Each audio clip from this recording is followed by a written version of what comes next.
சற்றுமுன் வெளியான மிக அதிர்ச்சியான தகவல். ஜூன் துவங்கியதும் அதிர்ச்சி. இக்கட்டான கட்டத்தில் ஆர்பிஐ. மக்களுக்கான ஒரு அதிர்ச்சியான தகவல் வந்துவிட்டது.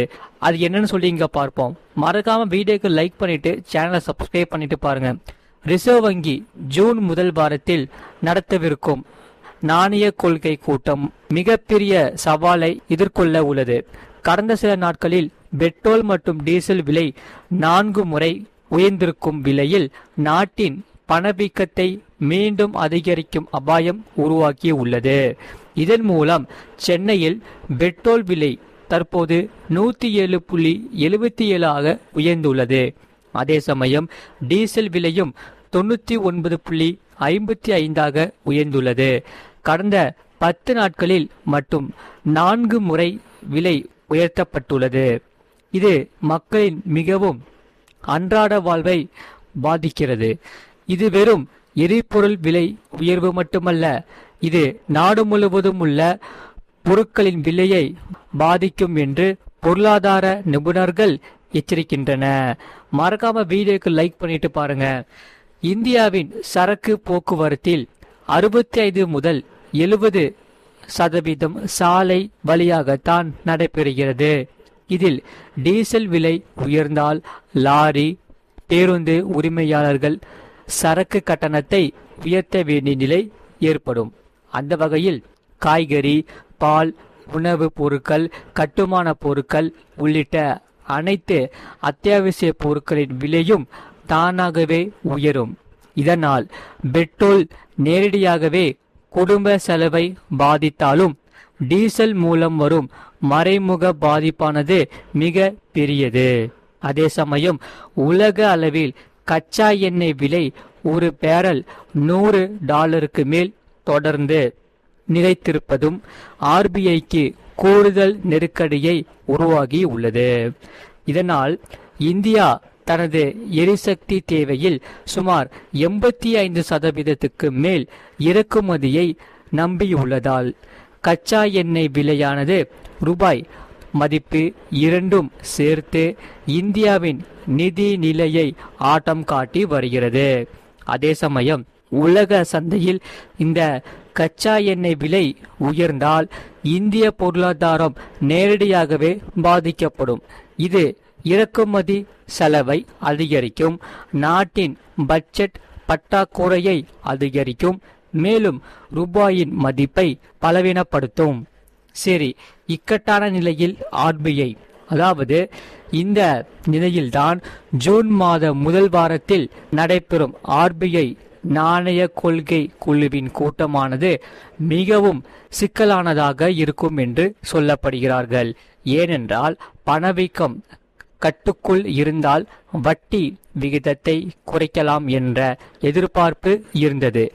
ஆனால் இப்போது எரிபொருள் விலை உயர்வு காரணமாகவே பணவீக்கம் மீண்டும் உயரும் அபாயம் உள்ளது. எனவே வட்டி விகிதத்தை குறைக்கும் முடிவை ஆர்பிஐ தள்ளி போட வாய்ப்பு அதிகமாக இருக்கிறது. இல்லையெனில் பணவீக்கத்தை கட்டுப்படுத்த வட்டி விகிதம் உயர்த்தலாம். இந்த உயர்வு அரசு பத்திரங்களுக்கும் பொருந்தும் என்பதால் அந்நிய முதலீடுகள் ஈர்க்க இது முக்கிய வழியாக மாறக்கூடும் என்று சொல்லப்படுகிறார்கள்.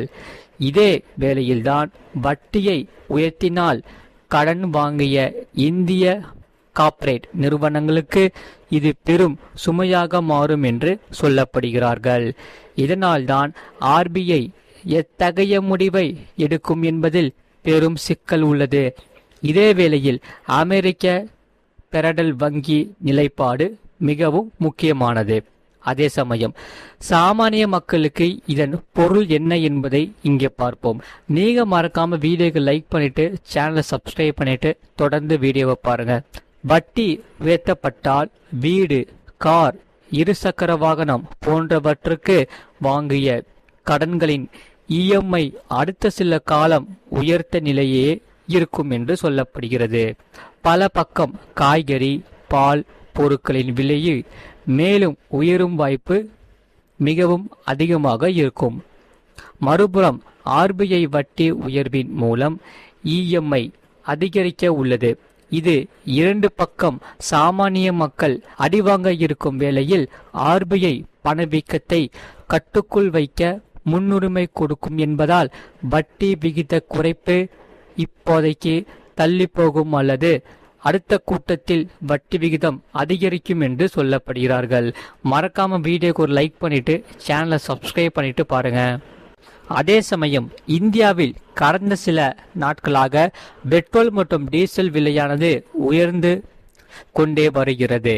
இதனால் பெட்ரோல் டீசல் விலை உயர்ந்தால் பால், காய்கறி, மளிகை சாமான்கள் என அனைத்து அத்தியாவசியமான பொருட்களின் விலையும் உயர வாய்ப்புள்ளது.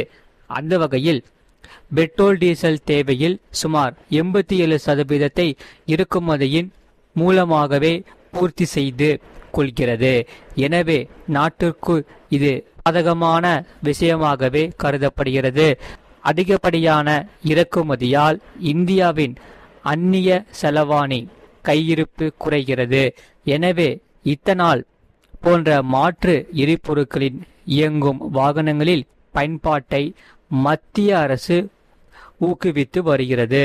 அதே சமயம் இந்தியாவின் உள்நாட்டிலேயே உற்பத்தி செய்யலாம்.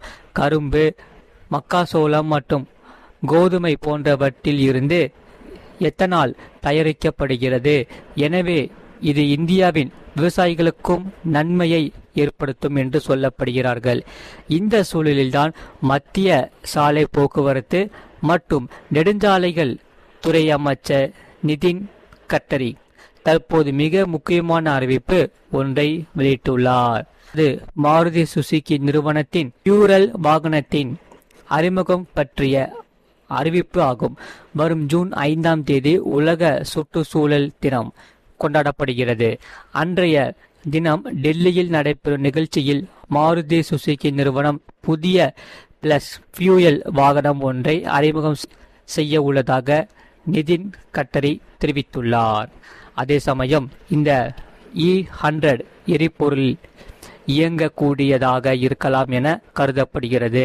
அதாவது 100% எத்தனாலில் இயங்கக்கூடிய வாகனமாக இது இருக்கலாம் என்று சொல்லப்படுகிறார்கள்.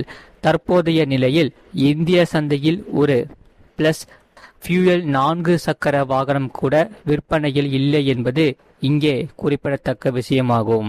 அதே சமயம் மாருதி சுசுகி நிறுவனம் வரும் ஜூன் 5ஆம் தேதி அறிமுகம் செய்ய உள்ள இந்த பிளஸ் ஃபியூயல் வாகனம் மீது மிகப்பெரிய எதிர்பார்ப்பு நிலவுகிறது. முன்னதாக கடந்த 2025ஆம் ஆண்டு நடைபெற்ற ஜப்பான் மொபிலிட்டி வாகன திருவிழாவில் இந்தியாவில் தற்போது விற்பனையில் உள்ள பிராக்ஸ் காரின் பிளஸ் ஃபியூயல் காட்சிக்கு வைக்கப்படுகிறது. இது அதிகபட்சமாக E85 எரிபொருள் வரை இயங்கும். அதாவது 85% எத்தனால் மற்றும் 15% பெட்ரோல் கலக்கப்பட்ட எரிபொருளில் இதை இயக்க முடியும். ஆனால் 100% எத்தனாலில் இயங்கக்கூடிய திறன் அதற்கு இல்லை. எனவே மாருதி சுசுகி நிறுவனத்தின் வேறு ஏதேனும் ஒரு காரில் 100% எத்தனாலில் இயங்கக்கூடிய வெர்ஷன் வரும் ஜூன் 5ஆம் தேதி அறிமுகம் செய்யப்படலாம் என எதிர்பார்க்கப்படுகிறார்கள்.